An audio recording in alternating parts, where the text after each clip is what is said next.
23 May खालारखालि मोनाबिलि समाव धेमाजि जिल्लानि सिङाव थानाय सिमेन्ट सापरिनि समखं बर' गामियाव जाखांफु लाइमोन आबादारि सोमावसार नार्जारिनि जुखाम आबादखौ हाग्रानि माथाम मैदेर फैना सिलिंखार खालामलांदों।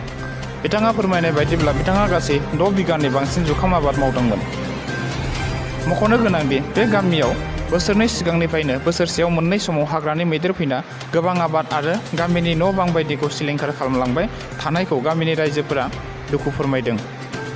बेबादि हाग्रानि मैदेर फैनानै गले गले सिलिंखार खालामफैबाय थानायखौ सरकारनिसिम दाबि खालामदों दि बे मैदेरफोरखौ गुबुन दाबसे हाग्रायाव होना दोनहैनांगौ होननानै। दानिया रादाबगिरि अरुण ब्रह्मआ दैथायहरनाय माखासे नुथाय नायदिनि। बिथाङा जिहेतु जुखाम बागान मावदोंमोन, बे जुखाम बागान मावनाय बिथांनि सायाव जोङो बिथांनिफ्राय मिथिना लानि जुखाम बागानाव जिहेतु मैदेरा जे हानि खालामफैबाय, बे हानि खालामनायनि सायाव बिथाङा मा दुखु फोरमायो बिथांनिफ्राय जों एसे मिथिना लानि। बिथाङानोमोन जाहा संखं हालामनि लाइमोन सासे आबादारि। बिथाङानि जिहेतु जुखाम बागानाव मैदेरा फैनानै गाग्लिबाय, दा बिनि सायाव बिथाङा मा दुखु फोरमायो? गिबियावनो प्राइम 24 हेडलाइननिसिम आंनि गोसो गोरबोनिफ्राय साबायखर जासिग्रोबाय। मा दुखु फोरमायो होननानै सोंथि सोङोब्ला एसे फोरमायनो एसे उसुबिदा जायो। जिहेथु जों बेखौ होबथानोबो हायाबो बुंनांगोन आरो होबथानो हायो, बे मोननै गेजेराव थायो। हरनि समाव फैनानै फ्राय 10 रिंगाबायमोन, बे समावहाय फैनानै जुखाम आबादाव हाबलाङो। हाबलांनायाव बेयाव फ्राय बिसोरो खावसे घन्टासो थानायनि उनावहाय बे गामियाव जेब्ला डिस्टार्ब खालामहैयो, अब्लासो मैदेरा जे फैदों बेखौ मोनथिमोननानै गामिनि गोबां बिथांमोना हेफाजाब होनानै मैदेरखौ जेने थेनेयै बे जुखाम बागान आरो लोगोसे गामिनिफ्राय होहरनो हायो। बिदिनो फ्राय जोंनि गामियाव फैबाय थायो मैदेरा। बेबायदि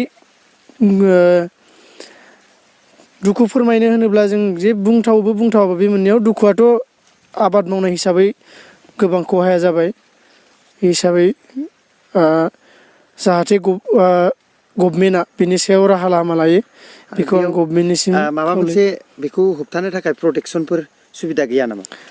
बे हिसाबै जों गामियारि हिसाबै माखासे अर लानानै होसोनाय बा बिदिनो बयबो ज' हेफाजाब होलायनानै होसोनायनि अनगायै दिनैसिम गभमेन्टनिफ्राय बिदि आबाद खहा जानायाव हेफाजाब मोनफेराखै। होदोंब्लाबो सिगां समफोराव फैदोंमोन, अब्लाबो बिथांमोननि जे होनाय खान्थि साफिसियेन्ट नङा। सानै साथाम फरेस्ट डिपार्टमेन्टनिफ्राय फैनानै होफैयो, होहरनो हानाय मोनाखै आरो दासिम। बे जायगायाव गोदोनिफ्रायनो फैबाय थाखायोमोन ना माबा गेजेर ससेनिफ्राय फैनाय जादों? गोदोनिफ्राय फैयामोन, बेयाव फ्राय 1-2 बोसोर जाबाय बे फैबाय थानाया। बे फैबाय थानाय हिसाबै फ्राय आबादखौ खहा इसेबां खालामामोन। देग्लायहाय बांसिनै खालामफैदों होनना बुंनांगोन। थांनाय मेसेङावहाय जि माइ मोनफुनाय सम बेयावबो खनसे फैदों आरो दा खेबसे फैबावदों आरो। बोसोरनैनि गेजेराव गिदिर बेबायदि माबाफोर जाथाय जादों नामा? ओरैनो जाथाय हिसाबै रावनिबो जिउ खहा खालामाखै।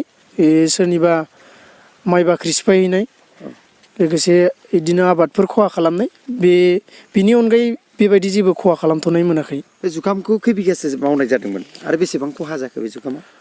फ्राय बे दाबसे जायगायाव 6-7 बिगा दङमोन। बिनिनो फ्राय 25% हरसेनि गेजेराव खावसे घन्टानि गेजेराव सिलिंखार खालामफैदों।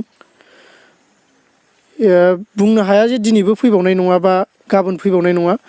खाथियावनो दासिम खौरां मोननाय बायदिब्ला बे गेजेराव मोनसे दैमा दं, बे दैमा बारनानैनो दङ आरो गासै 3 फैदोंमोन। बेसेसो गोजान जायो बे दैमाया?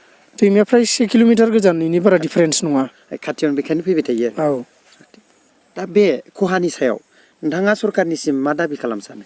सरकारनिफ्रायथ' आं जेबोखौ लुबैया जे मैदेरा अरननिफ्राय ओंखारनानै बे जोंनि आबाद फोथाराव खहा खालामफैदों।